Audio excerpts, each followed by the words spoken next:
इनका सबका देखा जा भैया, ये सब देश के भविष्य हैं। देखा या देखा, ये हैं चिवा, देश के भविष्य हैं सब। हाय नमस्ते करा। देखा भैया देश के भविष्य हैं। बहुत थक चुके हैं। एक सब दिखा दे भाई साहब। तो इन सब तो बढ़िया लगता है। एन प्रीतम भैया, तू प्रीतम है गांडा फ्लेवर चल रहा है। चेहरा दिखाया था, चेहरा दिखाते ही गांडा फ्लेवर है ये। मुना पर दिखावा। और ये हमारे दुर्योधन जी।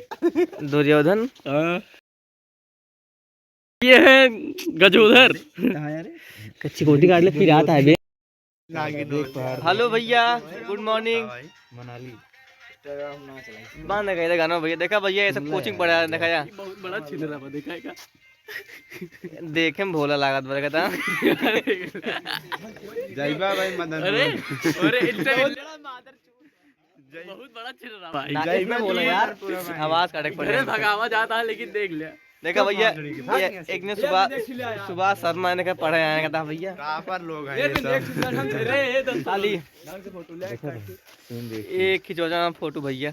ये जानता है बहुत शौकीन है फोटो के, लेकिन का अरे साले सब का बोल दे। अब देख लिया, मान लगा हूँ गलती छून जाए। देखा भैया ये सब कक्षा 12 परीक्षा देख लिया। कक्षा 12 परीक्षा है भैया। 12 परीक्षा ना हो तो सब दिखा देना। गजोधर, संघटा और ये बिरजू और केहन, ये बिरजू है, ये केहन, ये गांडा हमारे गांडा। देखा था भैया, ठंडी ना हो तो कुछ नहीं उतरना ही है परीक्षा दे। हमारे एडिटर जो एडिट करते रहते हैं। पेपर कृपया लीक हो गया, सब लोग चलेगा। पेपर ना लीक हो।